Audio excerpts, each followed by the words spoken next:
नमस्कार दोस्तों, डीपी की वाणी में एक बार आपका फिर से स्वागत है।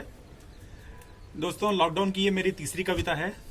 जैसा मैंने आपसे वादा किया था कि इस लॉकडाउन के ड्यूरेशन में मैं अपनी कई सारी कविताएं लिखूंगा और आपके सामने पेश करूंगा, तो ये मेरी तीसरी कविता है इस लॉकडाउन सीरीज़ की। और इस कविता को लिखने का जो मेरा मेन मोटो था वो ये था कि आज के ज़माने में मोहब्बत जो है वो बड़ी अजीब सी चीज़ बन चुकी है, क्योंकि हर इंसान को ये लगता है कि अगर उसको मोहब्बत मिल जाती है, जिसे वो चाहता है वो उसे मिल जाता है, तो उसके लिए बहुत अच्छी बात है। बट कभी कभी ऐसा होता है कि वो मोहब्बत शायद कभी एक तरफा होती है और ऐसे में इंसान सोचता है कि उसके साथ कुछ गलत हुआ है, और कभी कभी ऐसे में इंसान अपने साथ कुछ गलत करता है या कभी किसी और के साथ गलत कर देता है। तो उन्हीं चीज़ों को कुछ दिन पहले मैं सोच रहा था, तो मैंने उसी पे मेरी कविता बेस्ड है जो मैं आपके सामने रख रहा हूँ। तो मेरी कविता कुछ इस प्रकार है कि जवानी किसी की, जमाना किसी का, जवानी किसी की, जमाना किसी का, जिगर बन गया है निशाना किसी का।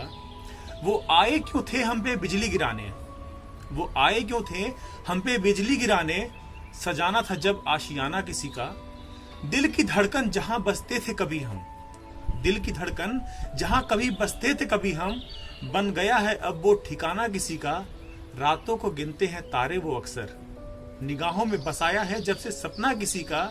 जज्बातों की कद्र कहाँ, अब मतलब तो सब बातों से है। जज्बातों की कद्र कहाँ, अब मतलब तो सब बातों से है। यहाँ सुनता नहीं कोई अपना अब किसी का, मुअय्यन मौत भी नसीब नहीं होती है उन्हें। जरा गौर फरमाएं कि मुअय्यन मौत भी नसीब नहीं होती है उन्हें, जिनके माथे पे होता है बकाया किसी का। और दिल तोड़कर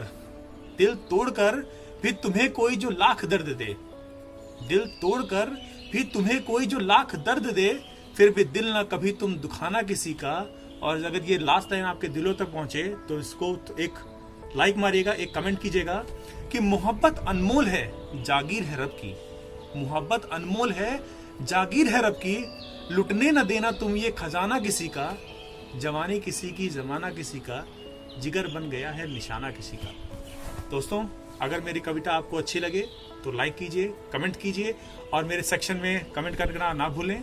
और आप अपने लॉकडाउन को कैसे स्पेंड कर रहे हैं, उसमें क्या आप कुछ क्रिएटिव कर रहे हैं, तो वो मुझे कमेंट करके बताएं। धन्यवाद।